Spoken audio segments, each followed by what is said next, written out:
Namaskaram, Jai Ma.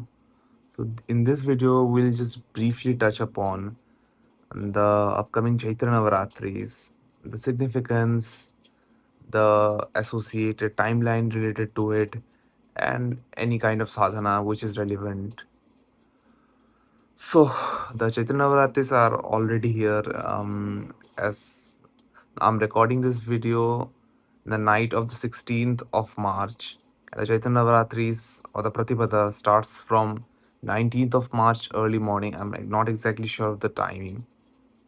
The Chaitra Navaratri is one of the original festivals of Shakta Dharma, one of the main Navaratris.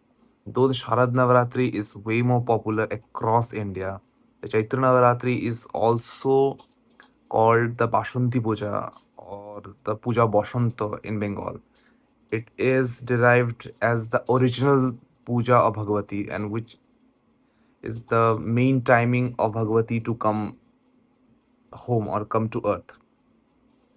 The more popular one, or the Sharad Navaratri, which takes place during September to October, depending on the year, is also known as Akal Bodhan, when Bhagwan Ram invoked Bhagavati into this realm for his victory against Ravana.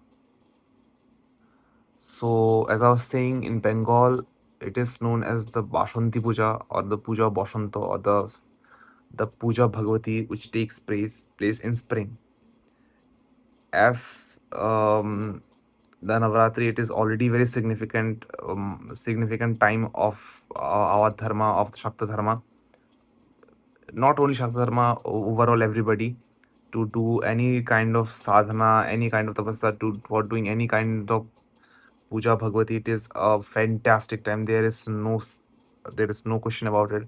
And the timing of Chaitra, the post Falgun Chaitra. Chaitra is the last month of the Hindu calendar, and it kind of symbolizes that okay, at the end of the day, at the end of the year, Bhagavati will destroy the asuras, and we will move to the new age or the new year with her grace. So this is a very simple explanation that has been given to me by my guru, and it is widely accepted too. There are way more philosophical nuances of each of the Navaratris and why they are uh, placed at specific time intervals. As I already said, uh, in Bengal, it is believed that this Navaratri is the original of the Navaratris for Bhagavati Durga, Bhagavati herself, to come to earth. And there is no introduction necessary for who is the main Devatar linked to the Navaratris. It is Bhagavati herself, Durga. But Durga is the most popular form across India and in Bengal too. But Navaratri is generally potent for worship of any of the uh, Shakta Devas, any of the forms of the Divine Mother. In the traditional sampradaya, people who have an initiation, and if the 9 nights are completely full, means uh, the sequence is not broken, like okay, there is 8 days and 8 days and 8 nights or some so on, then there is Purashcharan, also known as the Navaratri Purashcharan, that is generally done by the people who are traditionally in the Dikshit in Kalikula or Shrikula Navaratri Purashcharan, which is one of the mandatory Purashcharanas. Some of the mandatory Purashcharanas that a person does who is formally a customer Dikshit in the Shakta Dharma include a Grahan Purashcharana, which is almost mandatory to do. It is said if you skip a Grahan Purashcharana, your Diksha gets destroyed. Same with the Navratri Purashcharana. It is must to do. Maybe not all four of them, but at least the one or two which is significant to your Kula. In Kalikula, not all four of them are equally celebrated. And same with Shrikula, not all four of them are equally celebrated. Obviously, anybody can do Upasana in the Navratri timing, any of the four Navratris, and it is as potent as it can be. And Bhagavati Durga is, as everybody knows, she is the fierce protective mother. Only thing that she understands is power. Durga is described by only one thing, that is power, and royal presence. There is no other term to describe Bhagavati Durga. She herself is the goddess of the kings, the emperors. The emperors, the gods, the king of the gods worship Bhagavati Durga. She is the warrior of the warrior. She who leads everybody to victory, maybe in this physical plane, maybe in the mental planes, maybe whatever struggles a person have, any battle can be won by the grace of Bhagavati.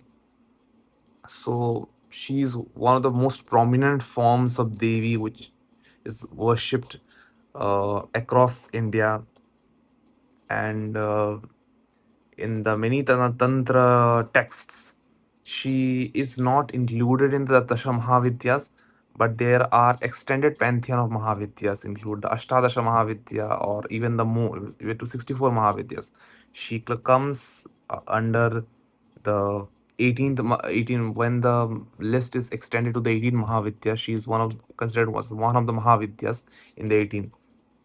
Her main text obviously is the Devi Mahatma or the Chandi, what is mostly known by everybody. And Durga and Chandi,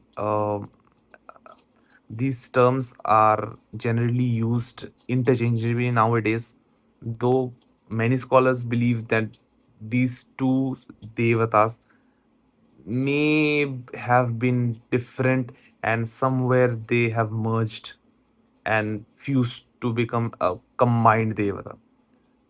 Even the term Durga is very kind of umbrella term. There is Jagadhatri Durga, there is Jai Durga, which is known as Vipadnashini. Then there is Mula Durga, or which is most commonly known in the south as Mukambika, and there is Mula Chandi, and there are esoteric forms of Durga. There is the Purna Chandi, which is a very esoteric form which is found in Nepal. She sits on the Tridevas, Brahma in the in the in the shoulders of Brahma sits Vishnu, and the shoulders of Vishnu sits Rudra, and she sits in above all of the three. So it is the Mula Chandi form of Bhagavati. And one of the very ugra plus active devatas of our time, uh, is Bhagavati Durga, Bhagavati Chandi. So it is there is a very popular saying, Kalo Chandi Vinayaka, Bhagwan Vinayaka or Bhagwan Ganapati, and Bhagavati Chandi are very potent and active in this Kalikala, and they act very swiftly. And mark my words when I say they work very swiftly. Whatever journey I have done in sadhana for the last almost 4 years now, it has all started from the point of Anusthana Bhagavati Durga.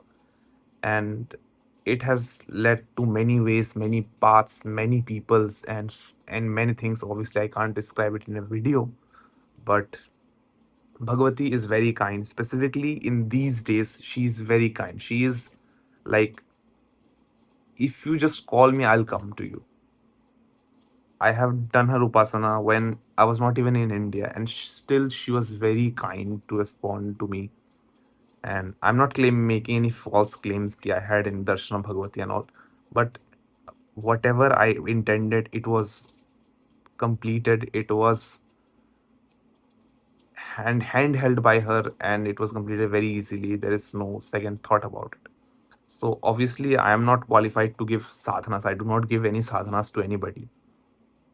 But anybody who is willing to do the sadhana, who is willing to do any kind of sadhana Bhagavati during this period, is obviously going to benefit greatly. And if Bhagavati Durga herself is not your Ishta or any of the forms of Bhagavati, maybe one of the Mahavidyas, maybe Kalitara. Though Kalitara, I generally um, tell people not to do. See, there is a very big bubble of bhakti. Like If there is bhakti, then Kali is the most kind, Tara is the most kind. I agree, they are the most kind, but their kindness is for the well being of the Jivatma which lives inside you, not what you have accumulated over lifetimes or whatever identity that you have created for yourself. If they wanted your Kalyan, they will first rip off what has accumulated over your skin of soul. So they're gonna rip it apart and then they will take you to the higher realms. So it is best, at least if you do the Ugra Devatas, even for saying Bhagavati Durga and Bhagavati Chandi, they are also one of the Pradhan Ugra Devatas. Not to be messed around with their mantras like, okay, मैंने यहाँ से थोड़ा मंत्र पढ़ लिया, मैं तो वहाँ से ले लिया. The stotras, the namas are generally safe. Until and unless people have any kind of ill intention, these are very safe. Uh, it During this time of Navaratri, these things work like magic. Any kind of sankalpa, not I can't go into details of this namas of Bhagavati or any kind of the Samputa mantras which are also linked to Chandi or the Moola mantra of the Chandi, which obviously I can't speak, but it's very well known. The Chamunda mantra, which is the key or the sar of the whole Chandi, which has the vijays of Mahalakshmi, Mahasaraswati, and Mahakali. So that mantra is also, I feel like, has to be at least given as an upadesh, if not as a diksha. And everybody is independent to do whatever they want, but it is better just you take the safer alternative and repeat it multiple times. No mantra is a magic. Any kind of siddha mantra, let's suppose the 22 akshari mantras of Bhagavati Dakshina Kali, it is Brahmastra, it can do anything. But the same Ekakshari mantra can do anything. The same Nama Bhagavati Durga. Anybody who chants the Naam of Bhagavati Durga 10,000 times a day, by default, Bhagavati resides deep in the Manipur chakra or in the heart. So any kind of mantra is not superior than other kind of mantra. People have this very esoteric belief. If I get the better mantra, if I get the esoteric mantra, I may get darshan of Bhagavati. You are never going to get darshan of Bhagavati like this. Please understand your boundaries. Please understand the dharma that has been given or passed down to it. It is not a woke dharma. Like you can, I am born, I am free, I can do anything. Obviously, by the constitutional right of India, you can do anything. But not this is the devatas and the dharma that we follow. It's they do not follow anything. So if you really want to progress in sadhana without having an ego that that almost affects everybody, me, you, everybody, it is best to just follow the basic things and be a master of that without trying to do complicated things. Okay, last time I did something normal. Uh, I didn't get any kind of experience. Let me do a kind of specific stotra which has many vijas, a specific mantra which has the mool vijas of the three primary devatas. So this is a very ill practice, I guess.